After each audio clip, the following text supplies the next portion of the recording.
Programa Estudo Bíblico Renovo, com o pastor Rogério Batista dos Santos.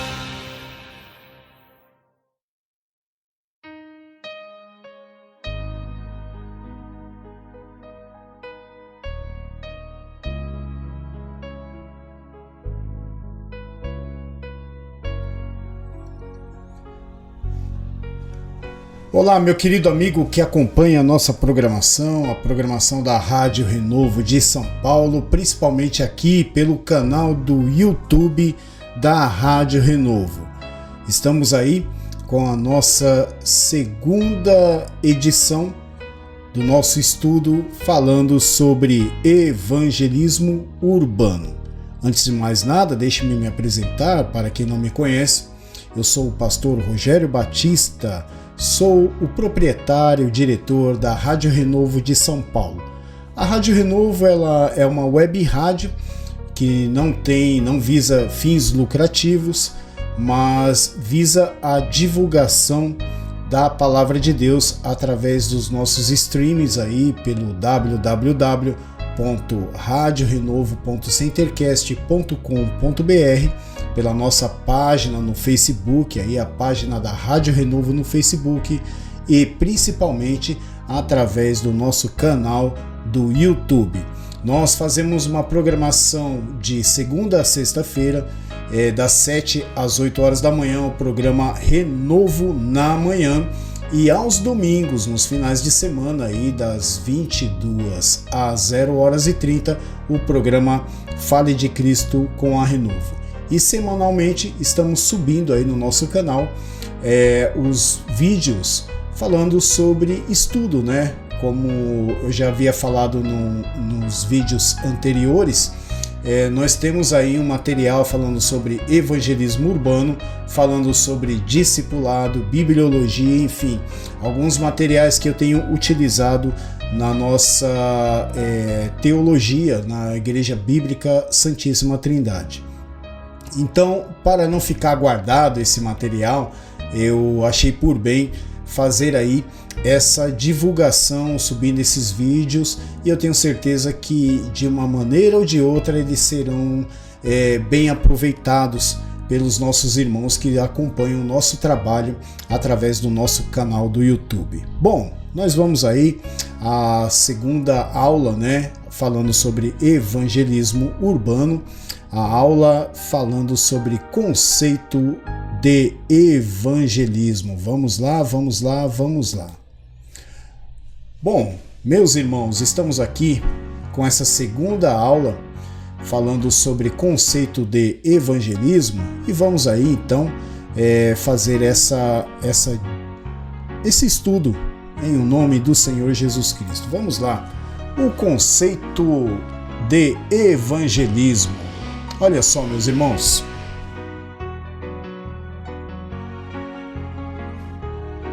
Ide por todo o mundo, pregai o evangelho a toda criatura.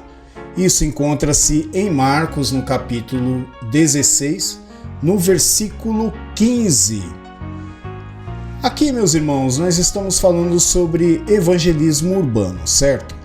E é claro que, por falar em evangelismo, nós temos que falar sobre o conceito, né, do evangelho. Como vimos no vídeo passado, o evangelho significa boas novas, né? Boas novas do que, pastor Rogério Batista? Isso que é interessante, né? Boas novas do que? O que nós podemos entender o que seriam essas boas novas do evangelho? Bom, boas novas poderíamos definir da seguinte forma, como foi falado no vídeo passado, Deus ele fez uma promessa para a salvação das pessoas, e muitas pessoas elas pensam assim, mas ser salvo do que exatamente? Bom, aí nós explicamos no vídeo passado que as promessas que Deus fez foi promessas de salvação, e quando falamos sobre evangelho, que significa exatamente essa palavra boas novas, significa que por causa do pecado original causado pelos nossos primeiros pais, Adão e Eva, toda a humanidade ela veio sofrer com essa consequência.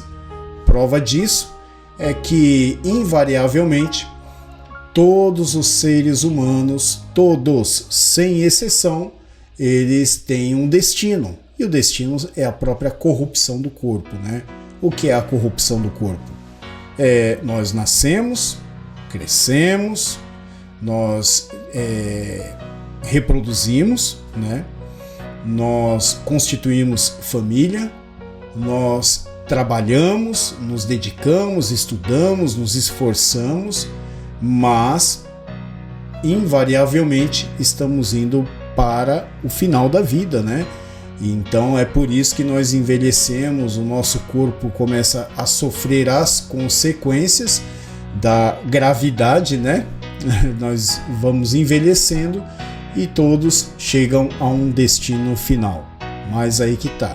Esse destino final não se limita somente a esse plano o qual nós estamos inseridos, o plano terrestre. Não podemos de maneira alguma acreditar que nós viemos ao mundo, que nós temos aí uma trajetória de vida cheio de ambições, realizações, cheio de esforços para nada.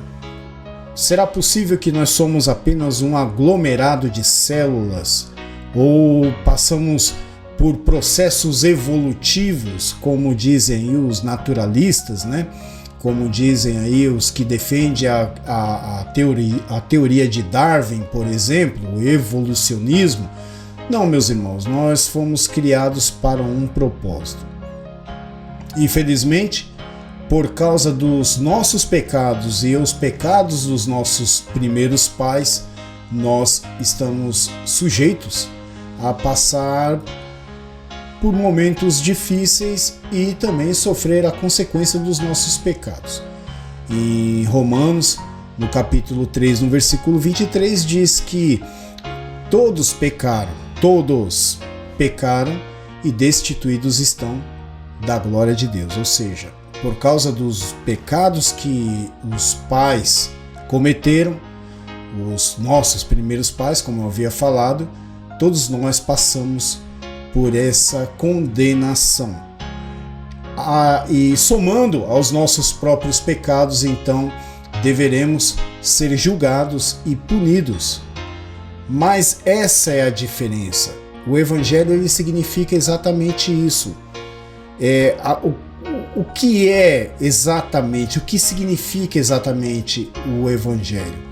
A carta magna das Escrituras fala, né, em João capítulo 3, no versículo 16, que daqui a pouco eu vou falar. Mas antes eu quero dizer aqui o que está escrito em Isaías, no capítulo 59, no versículo 1 e o versículo 2, o qual fala assim: Eis que a mão do Senhor não está encolhida para que não possa salvar. Olha só, a mão do Senhor não está encolhida para que não possa salvar. Salvar do quê? Entendeu? Essa é a questão. Nós precisamos entender exatamente o que é essa questão da salvação. Eis que a mão do Senhor não está encolhida para que não possa salvar, nem o seu ouvido agravado para não poder ouvir. E é interessante aqui que Deus ele está, ainda que ele habita num alto e sublime trono, como está em Isaías 57:15, ele está disponível, ele se mostra favorável a cada um de nós.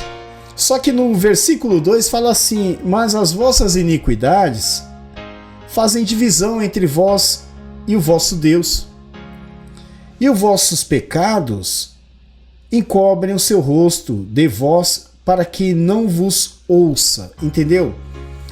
A mão do Senhor ela está estendida para cada um de nós. Porém, a nossa situação pecaminosa, e não há homem que não peque, impedem essa conexão de cada um de nós com Deus? Em primeiro lugar, a Bíblia fala que nós temos que crer que Deus existe e que Ele é galardoador daqueles que o buscam. Então, se você que está acompanhando aí esse vídeo e você não crê na existência de Deus, eu quero dizer uma coisa para você. Deus não está preocupado em provar a sua existência. Porque a crença em Deus, ela é inata ao homem. O padrão moral de Deus, ainda que para o homem seja obscuro e o homem não consegue entender totalmente o que é o padrão moral de Deus para a sua vida, isso aí está em suas consciências. É claro, tem muita explicação acerca disso, mas o que eu quero dizer essencialmente para vocês, o que é a mensagem do Evangelho? A mensagem do Evangelho resume-se na carta magna das Escrituras, João 3,16, que fala da seguinte maneira: porque Deus amou o mundo de tal maneira que deu o seu Filho unigênito para que todo aquele que nele crê não pereça, mas tenha a vida eterna. Então, esse é o conceito geral do Evangelho, que nós somos pecadores, nós por natureza somos inimigos de Deus, como está em Efésios capítulo 2, por natureza nós andamos andávamos no segundo curso desse mundo, e quando fala o curso desse mundo, está indo para uma situação de trevas e trevas densas. E éramos, como esse texto fala, éramos por natureza inimigos de Deus. Aí eu quero que vocês entendam esse texto de Efésios capítulo 2, e depois você medita na sua casa, que ali vai deixar bem claro que é pela graça que nós somos salvos. Nós somos alcançados pela graça de Deus, e a graça de Deus significa exatamente isso. É o favor imerecido. Não tem como nós retribuirmos essa graça a não ser confessar positivamente acerca de Jesus Cristo como nosso único e suficiente Salvador. Basicamente é isso o Evangelho. Mas nós vamos continuar falando a respeito do interesse do nosso Senhor Jesus Cristo pelas comunidades, pelas cidades, e isso nós estaremos abordando nesse assunto, tá bom, meus irmãos? Vamos continuar aqui com o nosso estudo, né? Vamos aqui procurar aqui exatamente o que fala aqui a respeito desse estudo que estamos desenvolvendo nesse dia, em nome do Senhor Jesus Cristo. Vamos lá. Pois é, como estávamos falando, né? Ide por todo o mundo, pregai o Evangelho a toda criatura, né? Não precisa ser expert no assunto para saber que a palavra mundo aqui refere-se a pessoas. Exatamente, meus irmãos.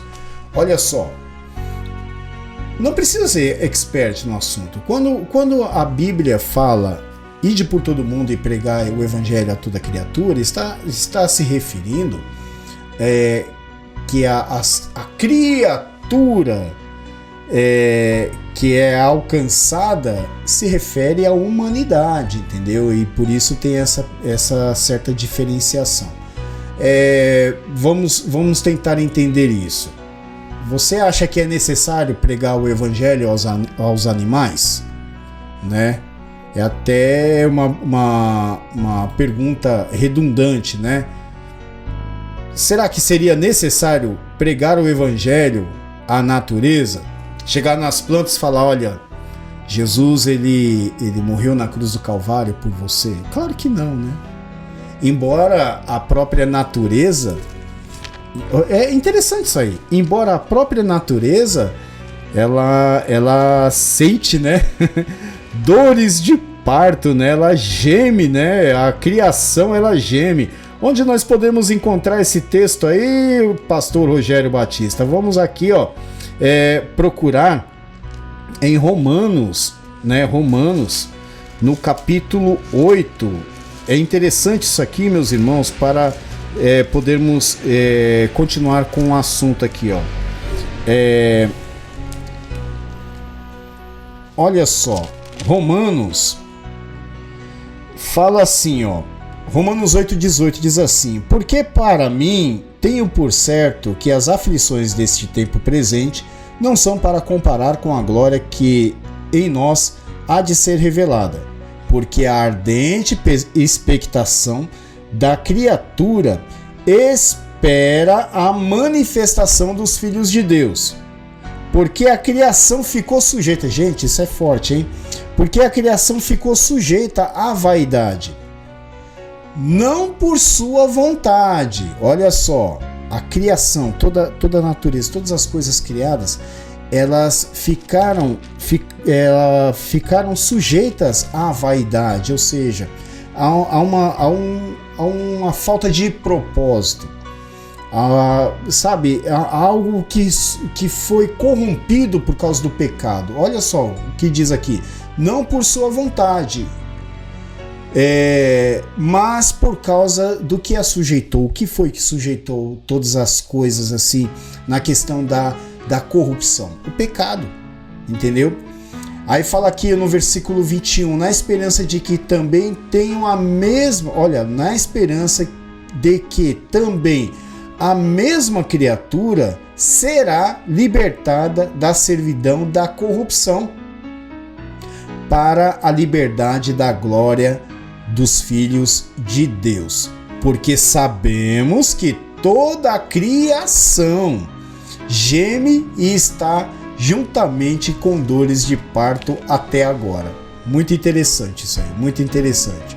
Até a própria natureza, ela sofreu por causa do pecado. É por isso que em Gênesis, no capítulo 3, quando os pais, os nossos primeiros pais, eles pecaram, eles transgrediram, o texto nos conta que o Senhor, ele deu sentença à serpente, deu sentença à mulher, e ao homem ele falou: maldita é a terra por causa de ti. Olha só, vamos lá. Aqui, ó, em Gênesis no capítulo 3, você vai anotando aí no seu caderno, tá? Tenha sempre um caderno em mão, caneta, para você ir anotando os textos que o pastor Rogério Batista estiver lhe falando, né? Olha só, 3,17, Deus fala para Adão: e a Adão disse: porquanto deste ouvidos à voz da mulher e comeste da árvore de que te ordenei, dizendo: não comerás dela, maldita é a terra por causa de ti. Com dor comerás dela todos os dias da tua vida, espinhos e cardos também produzirá, e comerás a erva do campo. No suor do teu rosto chamarás o teu pão. No suor do teu rosto comerás o teu pão, até que te tornes a terra, porque dela fostes tomado, porquanto és pó, e em pó te tornarás. Romanos 6,23 fala que o salário do pecado é o quê? A morte. Mas aí vem a graça do Evangelho, mas o dom gratuito de Deus é a vida eterna por Cristo Jesus. É maravilhoso isso aí, né, irmãos? Mas vamos continuar aqui. Quando eu estava falando a respeito dessa questão, do que fala aqui a respeito da criatura, como eu estava dizendo, veja bem, meus irmãos, não precisa ser expert no assunto para saber que a palavra mundo aqui refere-se a pessoas, ou seja, a pregação do Evangelho é destinada a pessoas, porque as pessoas que são o alvo do amor de Deus. embora a criação também ela tenha sofrido por causa do pecado do homem. Bom, aqui eu quero deixar aqui algo aqui em relação da diferença entre alguns conceitos aqui. No grego, antropótita refere-se à humanidade, entendeu? Há uma diferença entre humanidade, né? Quando vemos lá, né, em João 3,16, porque Deus amou o mundo, não está falando do conceito da flora, da fauna, da natureza, porque todas essas coisas foram criadas por Ele. Mas há uma diferença aqui entre mundo e humanidade, entendeu? Olha só. Outro termo aqui, montó, também utilizado para o mundo físico, é um termo utilizado para o mundo físico, o mundo habitável, entendeu? E também temos um outro termo em grego que fala planetá, outro termo utilizado para referir a mundo físico. Sendo assim, ainda que a natureza, os seres vivos, os oceanos e todo o ecossistema sejam obra das mãos do Criador, como está em Salmo 19, também poderíamos dizer em Romanos 1,18, o seu interesse invariavelmente está na humanidade. Aí temos aqui alguns exemplos aqui falando sobre o cuidado de Deus com a natureza, porque o que acontece aqui, Pastor Rogério, muitas vezes, às vezes a gente pensa assim, mas se Deus ele tem um interesse no ser humano, logo a natureza é descartável. Não. Deus ele tem tanto interesse nas coisas do mundo também, que ele criou, porque ele é o autor da criação e todas as coisas estão para o seu louvor. Eu quero aqui destacar aqui alguns versículos importantes para que os irmãos venham entender quais são esses conceitos do cuidado de Deus com a natureza. Muito bem, meus irmãos, nós temos aqui então algumas referências falando sobre o cuidado de Deus com a natureza. É muito importante esses versículos aí, tá bom? Para que você possa entender que Deus, ele de maneira alguma, ele ignora a natureza em prol do ser humano. Não, ele tem um cuidado com a natureza e nós, como mordomos, né, como aqueles que habitam na terra, tem que cuidar dela. Isso aí é indiferente, entendeu? É obrigação nossa cuidarmos da terra, porque isso é algo que Deus nos deu. A palavra de Deus fala, né, em Salmo 115, por exemplo, fala assim, que os céus são céus do Senhor, a terra ele deu aos filhos dos homens. Mas aqui, vamos aqui, alguns textos aqui que falam sobre o cuidado de Deus com a criação, né, o mundo. Olha só, temos aqui em Jó, capítulo 12, no versículo 7 ao 10, mas pergunta agora às alimárias, e cada uma delas tu ensinará, e as aves dos céus, e elas tu farão saber. Ou fala com a terra, e ela tu ensinará. Até os peixes do mar tu contarão. Quem não entende por todas estas coisas que a mão do Senhor fez isto?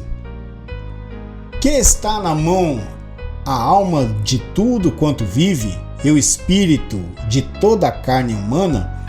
Muito interessante, né, meus irmãos? Muito interessante mesmo. Isso aí é o que a palavra de Deus nos ensina a respeito de que todas as coisas, o que pode se furtar, né, da ação do nosso Deus, porque todas as coisas foram criadas por Ele. Isso é maravilhoso, maravilhoso demais, né? Vamos aqui a mais um texto, mais um texto aqui que fala de Salmo 24, É que aqui tá 24 do 1 ao 20, mas não, aqui tá errado. É 24, versículo 1 e versículo 2, que diz assim. Salmo 24, vamos ver aqui. É isso aí, vamos chegar aqui a esse texto. Vamos ver. Do Senhor é a terra e a sua plenitude, o mundo e aqueles que nele habitam, porque ele fundou sobre os mares e firmou sobre os rios. Salmo 24, versículo 1 e versículo 2. Vamos então a mais um texto aqui. Eu tenho um Salmo 104 também, eu não anotei aqui. Eu não anotei esse texto, mas vamos fazer o seguinte aqui, meus irmãos. Eu quero fazer essa leitura aqui. Salmo 104, do verso 10 ao verso 13. Diz assim: Tu que nos vales fazes rebentar nascentes que correm entre os montes. Dão de beber a todos os animais do campo, os jumentos monteses matam com elas a sua sede. Junto delas habitam as aves do céu, cantando entre os ramos. Ele rega os montes desde as suas câmaras, a terra farta-se do fruto das suas obras. Que maravilha, né? Que maravilha mesmo. E vamos a mais um texto que está em Mateus, capítulo 10, no versículo 29. Vamos ver aqui, Mateus 10, versículo 29. Falamos aqui de Salmo, agora vamos a Mateus. Vamos ver se está aqui. Mateus, aqui, achamos aqui, olha só. Mais uma prova de que todas as coisas estão, né, no poder de Deus, né? Aqui, vamos ver.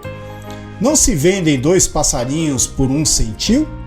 E nenhum deles cairá em terra sem a vontade do vosso Pai. De fato, meus irmãos, Deus ele está no controle de todas as coisas, e esse texto aí ele nos deixa bem claro a respeito do cuidado de Deus com a natureza. Mas o alvo principal do amor de Deus, como eu havia falado, não está propriamente nas coisas que foram criadas, porque todas as coisas que foram criadas foram para o seu louvor. Você já viu algo em relação à natureza que deixe de cumprir o seu propósito? Não existe algo na natureza, nas coisas criadas, que deixem de cumprir o seu propósito. Até mesmo um leão que sai à caça, entendeu? Atrás das suas presas. Ele não faz isso porque ele foi corrompido moralmente, entendeu? Ele não faz isso porque é corrompido moralmente, e sim porque ele segue um propósito. Até mesmo quando na questão assim, né? Que tem lá o coletivo lá de leões, né? Ali tem o leão, a leoa, as crias e tudo mais. E se de repente vem um outro leão de outro grupo, e ele resolve atacar esse grupo de leões para ser o líder ali, ali se ele consegue matar o leão, o dominante, se ele consegue, ele então se aposta de todas as fêmeas, e as crias que eram do leão, o governante que morreu, esse leão novo ele mata tudo. Aí nossa, que negócio brutal, cruel, mas são os propósitos. até as formigas, elas seguindo aquela trilha deixada pelo feromônio, né, de uma delas, elas seguem a trilha, tudo direitinho, vão fazer o circuito delas, vão catar as folhas para guardar para o inverno, como está em Provérbios 6, né, que elas seguem esse propósito. Até Deus ele deixa isso bem claro para quê? Para que o homem venha aprender. Por isso que fala, vai ter com as formigas, ó preguiçoso. Essas coisas que acontecem na natureza, elas são para nos ensinar. Uma coisa interessante aqui, que eu me lembrei. Uma vez eu estava vendo uma matéria, né, uma série da Discovery, que estava falando do caminho do salmão. Rapaz, isso é muito forte. Porque o salmão, ele nasce no mar, né? É no mar. E aí, ele tem que passar por aquele processo lá, não sei se é piracema, alguma coisa assim, eu até me esqueci qual é o processo, que ele tem que sair da água salgada para ir para a água doce. Olha só a luta desse bicho, desse peixe. Ele sai da água salgada para subir, e o caminho é inverso. Ele tem que subir o rio. E ali ele passa por aquele processo da água salgada para a água doce. Então o corpo dele ele é adaptável para esse processo. Ele consegue passar dessa condição de adversidade para subir o rio. E aí, subindo o rio, ele encontra muitos desafios mesmo. Porque para subir as correntezas é uma longa caminhada, rio acima, ele vai subindo o rio, vai subindo o rio, e ali ele encontra predadores naturais como o urso pardo, por exemplo, aquele bando de urso pardo lá se saciando com o salmão, que tem que ficar pulando para subir até o rio, e do rio ele vai subindo. Meu Deus, como é que pode uma coisa dessa? Mas ele vai subindo a cascata, né? Ele vai conseguindo subir com muita luta, ou seja, de muitos e muitos, de um grupo de salmão que vai subindo, poucos chegam até o destino. E quando chega até o destino, a mãe, né, salmão, ela tem que desovar, não é mesmo? E ali consegue desovar no alto da cascata, que ela encontra ali um lugar seguro, que ela começa a desovar. E o que acontece? Isso que é impressionante, meus irmãos. A mãe, ela simplesmente morre. E o seu corpo serve de alimento e nutrientes para a desova, para os filhotes de salmão que vão nascer ali. É impressionante, né? Esse é o ciclo da vida do salmão. Eu não sei se eu consegui explicar muito bem, mas para vocês verem, eles seguem um propósito. Deus fez todas as coisas para um propósito.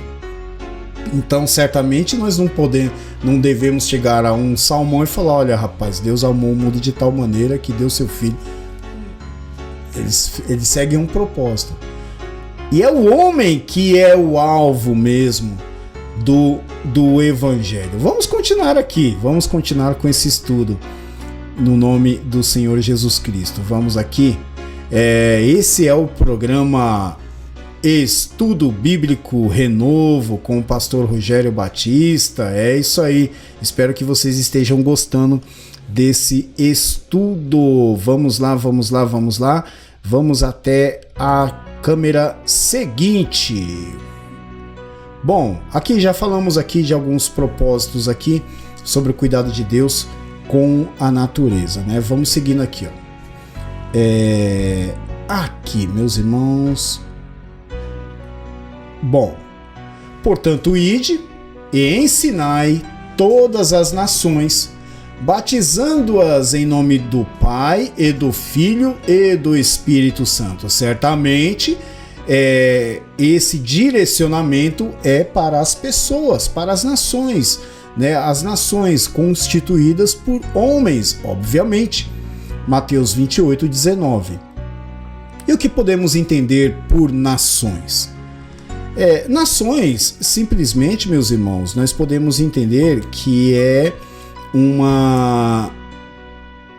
onde há um aglomerado de pessoas, né?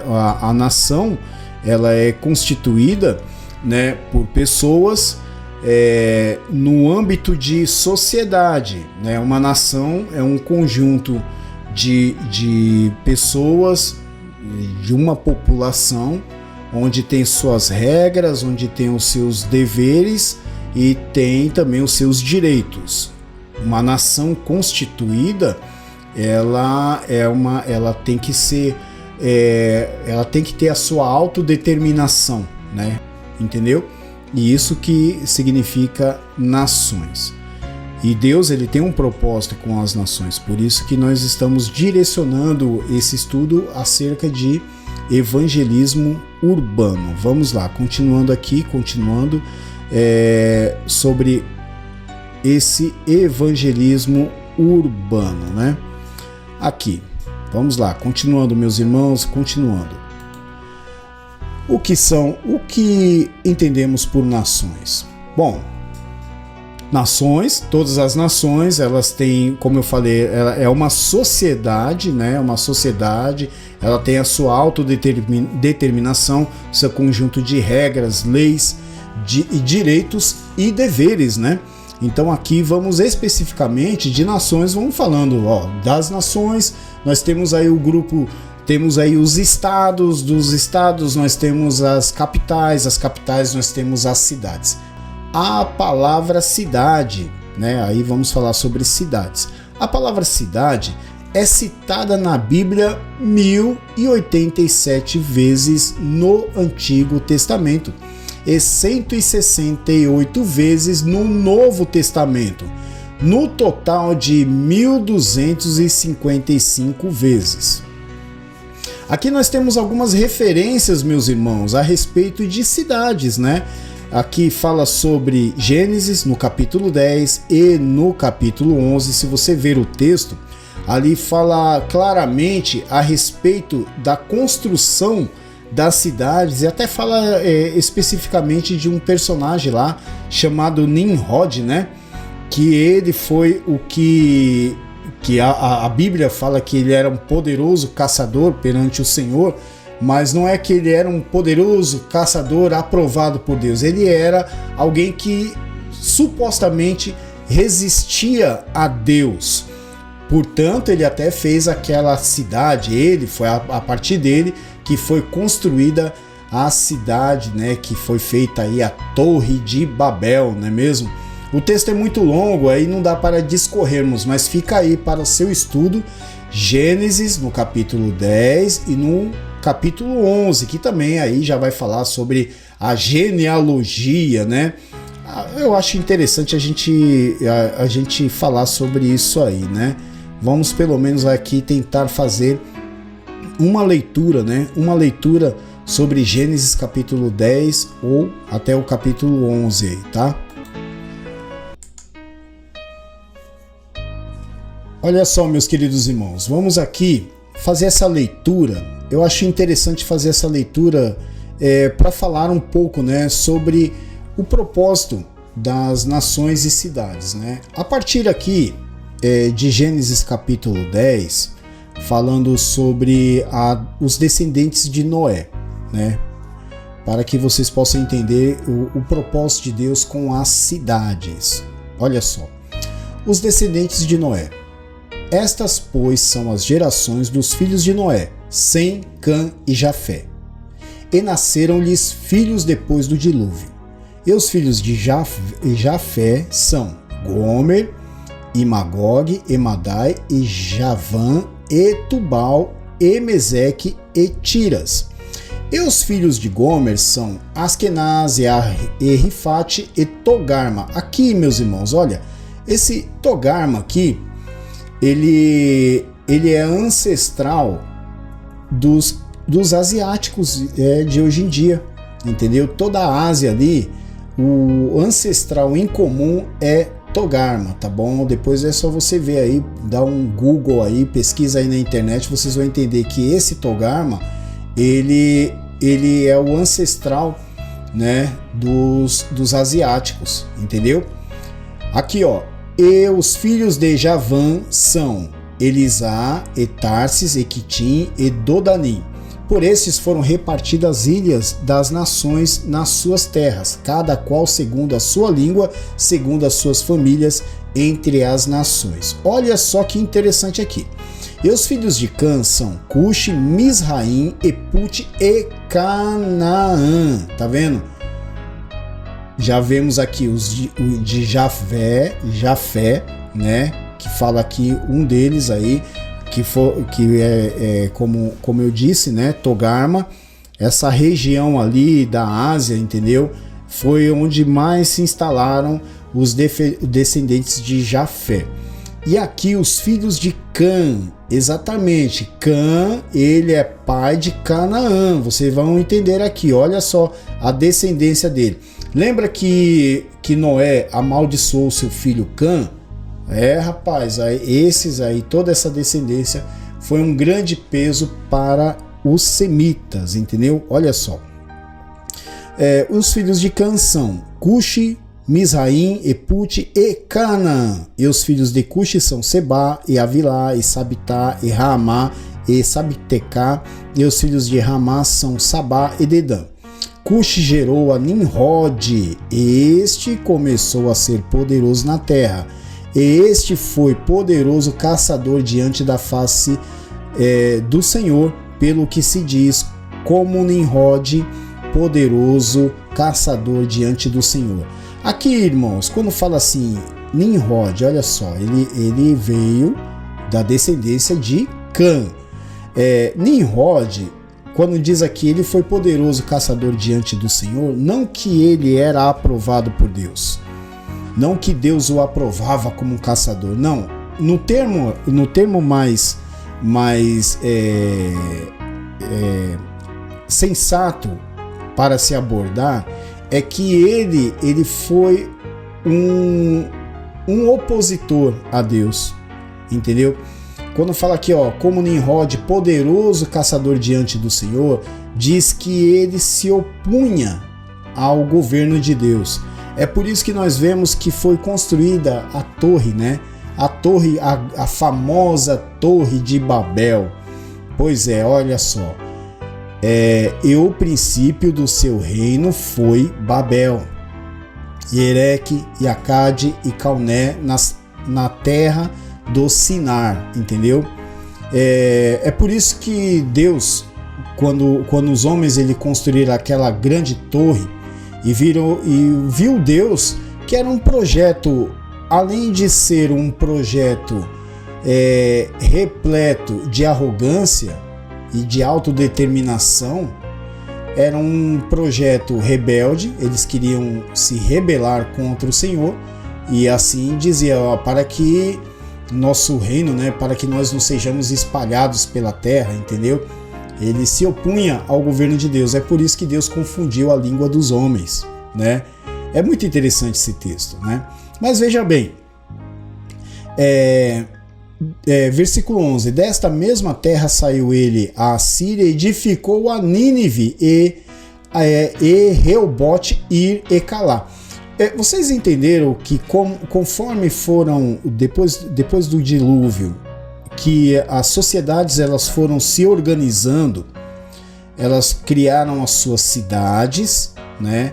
E as cidades elas foram se fortificando nos mais variados locais da terra, entendeu?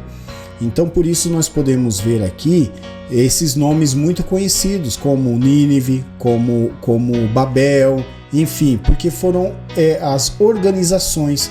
Depois do dilúvio, cada povo foi se organizando por causa das línguas também, né? Como Deus ele fez essa confusão das línguas, não tinha como uma pessoa que falava um idioma habitar com outra pessoa que tinha um outro idioma. Isso era muito difícil. Então eles começaram a formar as suas sociedades dentro do entendimento que eles tinham, entendeu? Olha só, desta mesma terra saiu ele, a Assíria, edificou a Nínive e a Reobote-ir e Calá. E rezem entre Nínive e Calá. Esta é a grande cidade. Meu Deus, olha só. Esta é a grande cidade. E Mizraim gerou a Ludim e a Namim e a Leabim e a Naphtuim e a Patruzim e a Casluim, de onde saíram os filisteus. Tá vendo? Ó o termo, filisteu. Eita, esses foram um peso para o povo de Israel, né? E Caftorim e Canaã gerou Sidom. Olha os sidônios aqui, ó. A Sidom, seu primogênito, e a Et, ou seja, os heteus, e ao Jebuseu, e ao Amorreu, e ao Girgazeu, e ao Eveu, e ao Arqueu, e ao Sineu, e ao Arvadeu, e ao Zemareu, e ao Amateu. E depois se espalharam as famílias dos cananeus, tá vendo? Interessante, né? Olha só, continuando aqui. E foi o termo dos cananeus desde Sidom até Gerá, até Gaza dos filisteus, tá vendo? Indo para Sodoma e Gomorra, e Adimá e Zebuim, até Lás. Aqui, ó, Gaza, nós sabemos recentemente, né? O grande conflito lá entre Israel e os terroristas, né? Do Hamas. Ai. Bom, estes são os filhos de Cã, segundo as suas famílias, segundo as suas línguas, tá vendo? Segundo as suas línguas, a sociedade organizada por causa das línguas, e as suas terras e as suas nações. Agora vamos aqui, Sem, né? Olha só, o Abraão, enfim, toda a sua descendência, eles são semitas, tá bom?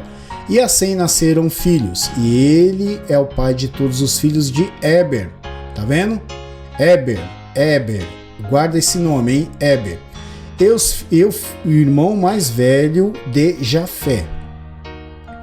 Ó, os filhos de Sem são Elão, e Assur, e Arfaxade, Elude e Arã. Arã aqui é o pai, né? Aqui vai, ele é ancestral, né, de Abraão, né? Olha só, e os filhos de Arã são Uz, tá vendo? E Jeter e Mas. E a Arfaxade gerou a Salá, e Salá gerou a Eber. Desse Eber aqui que veio o termo muito conhecido como hebreus, entendeu? Hebreus.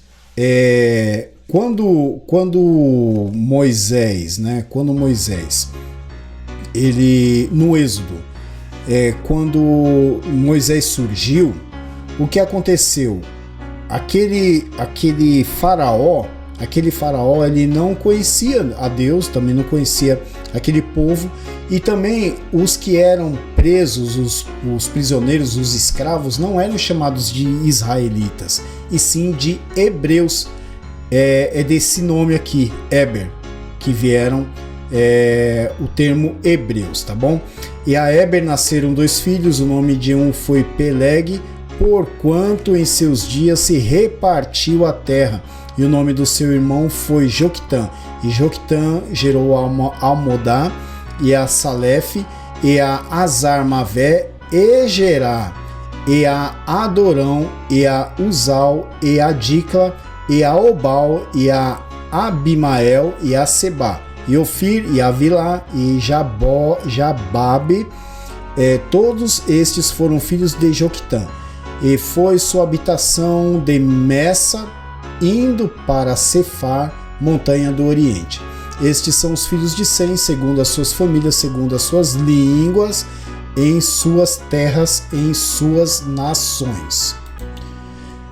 Estas são as famílias dos filhos de Noé, segundo as suas gerações, em suas nações, e destes foram divididas as nações na terra depois do dilúvio. Então, por que eu quis fazer aí ler esse texto antigo, esse texto longo, perdão, para mostrar que as nações, né, elas surgiram após o dilúvio, cada qual seguindo a sua cultura, foram criadas suas próprias culturas e criado toda a sua sociedade hierárquica também, né? Por que não dizer assim? Porque foram constituídos reis, governantes, uma sociedade organizada, e é assim até os dias de hoje, né? São as nações que descendem desses 3 descendentes de Noé, que são seus filhos Cã, Sem e Jafé, entendeu?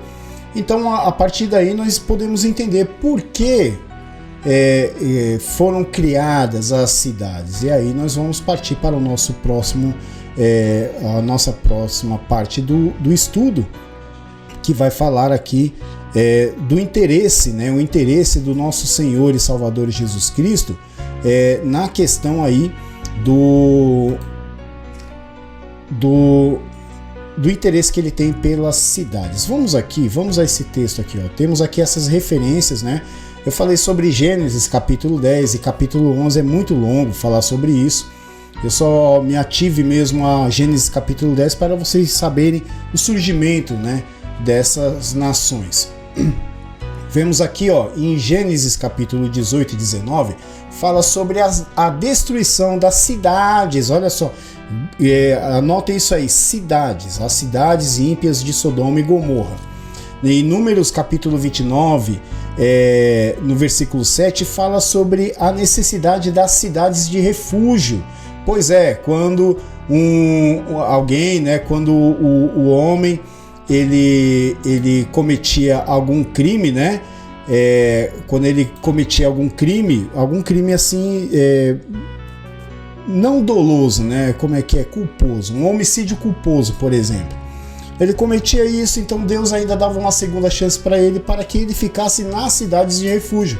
Só que se ele saísse da cidade de refúgio, o vingador do sangue da vítima, o qual ele matou sem intenção, se ele não estiver na cidade de refúgio, na proteção do sacerdote, aí o vingador do sangue ele pode matar ele. Então eram tidas essas cidades de refúgio entre os levitas, amém? Vamos lá, continuando. Bom, aí temos outros exemplos aqui, meus irmãos. Falando aqui, ó, de Jeremias, no capítulo 29, versículo 7, Deus manda orar pela Babilônia. Jonas, né, aí fala sobre a cidade de Nínive, né? Deus demonstra misericórdia sobre uma cidade ímpia chamada Nínive, que se arrependeu dos seus grandes pecados. Deus tem um propósito para as cidades.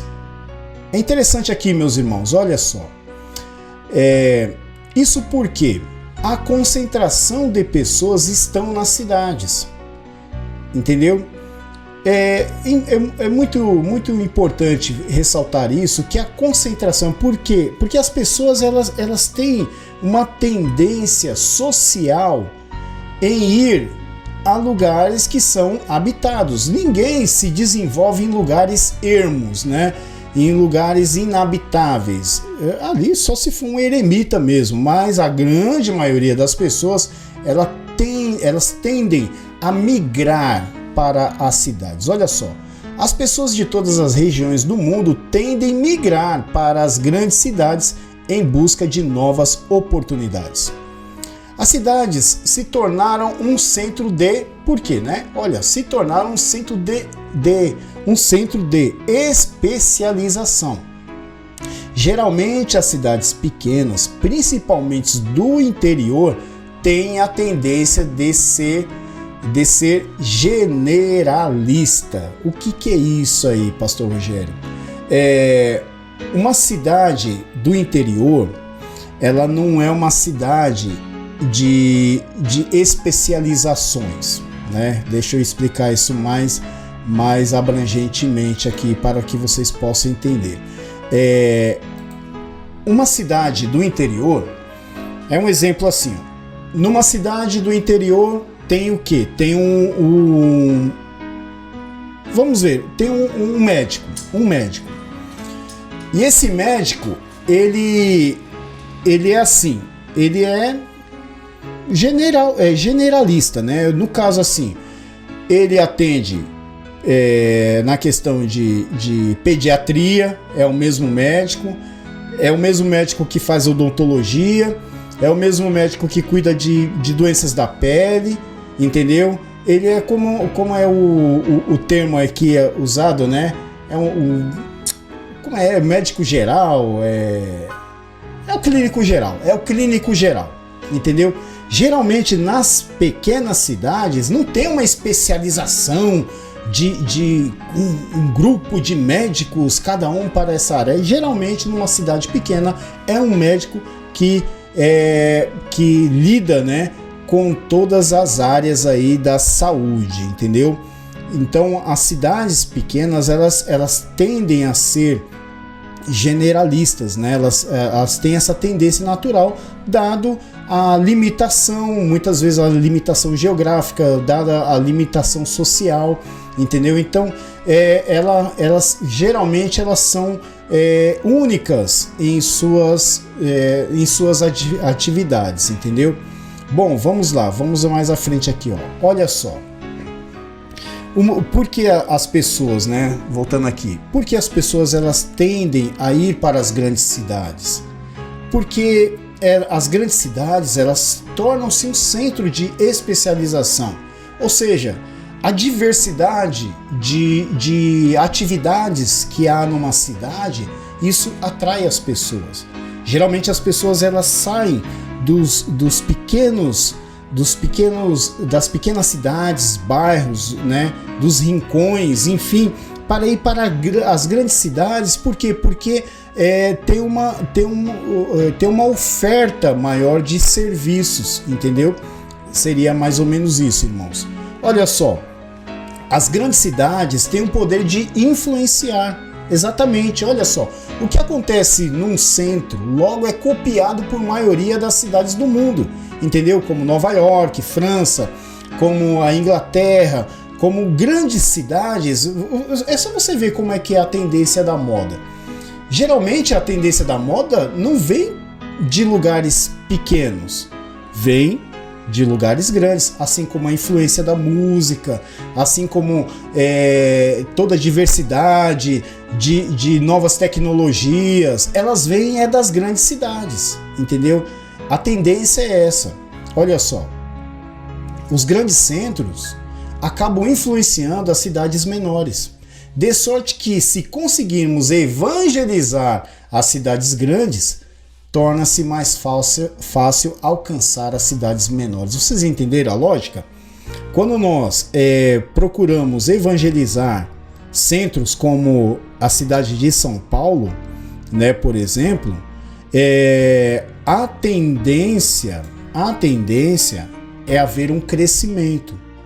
A tendência era haver um crescimento, porque as pequenas cidades, como falamos, elas se tornam generalistas, né?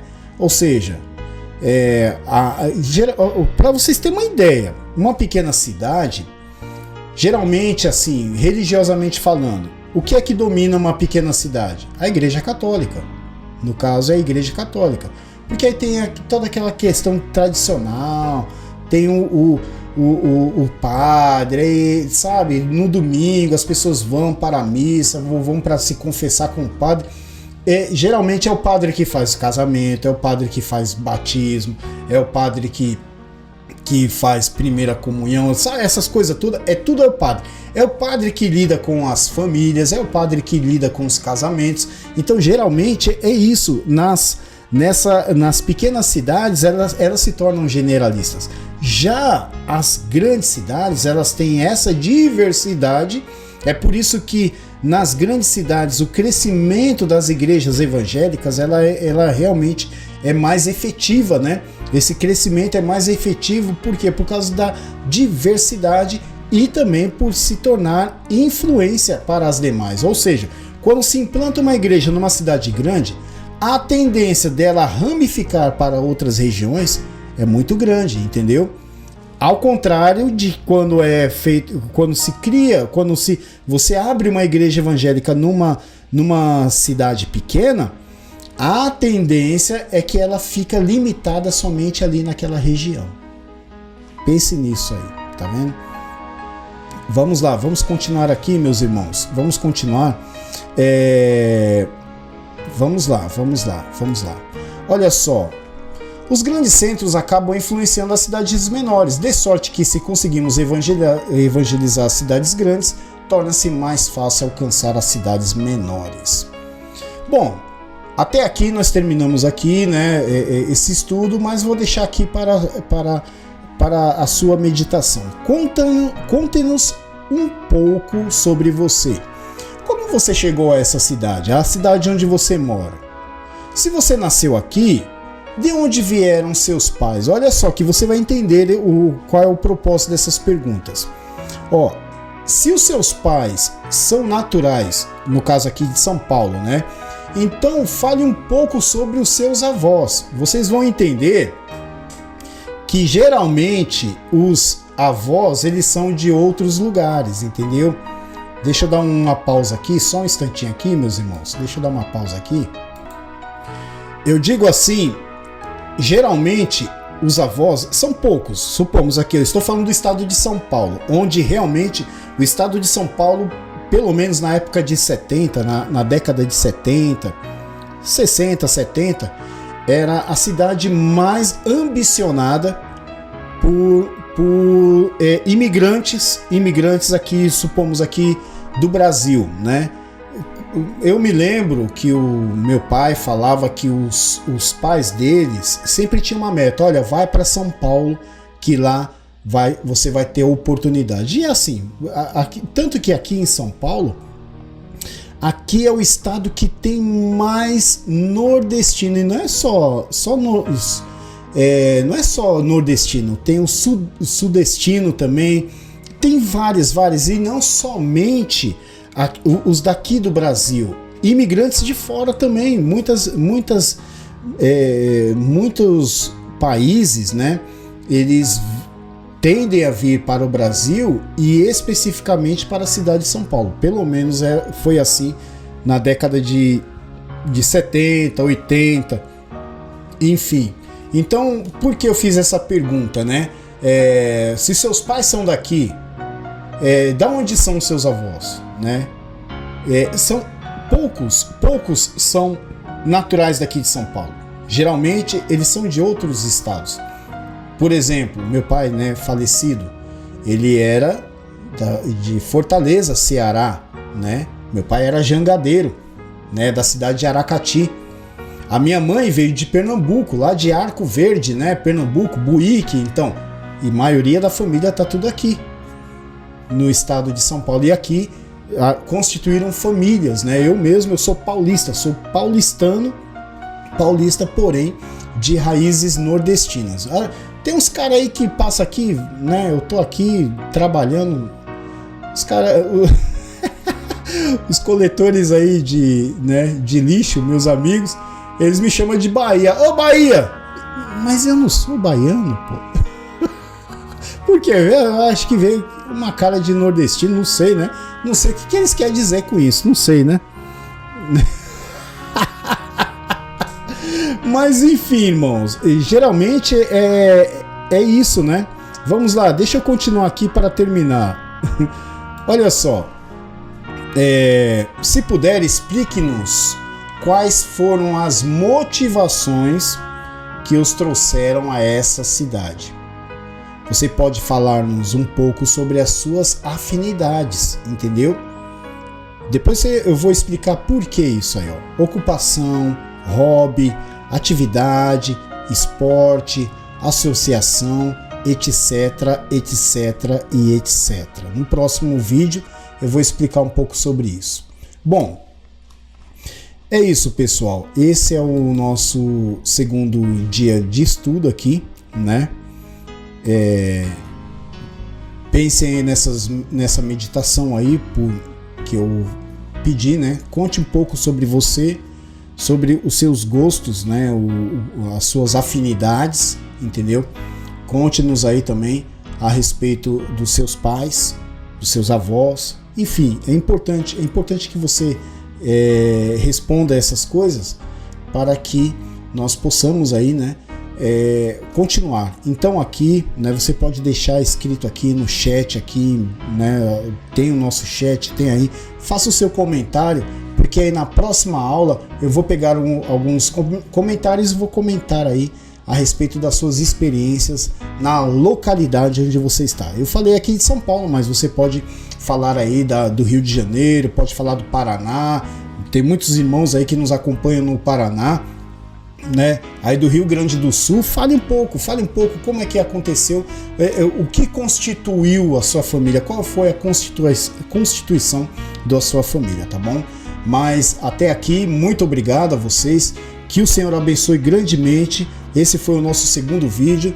No terceiro vídeo estaremos trazendo um pouco mais de informações a respeito das cidades e do propósito do Senhor Jesus Cristo nas cidades, tá bom? Meus irmãos, muito obrigado. Esse foi mais um vídeo aí do nosso canal, né, da Rádio Renovo aqui no programa Estudo Bíblico Renovo com o pastor Rogério Batista. Deus os abençoe grandemente em nome do Senhor Jesus. Programa Estudo Bíblico Renovo com o pastor Rogério Batista dos Santos.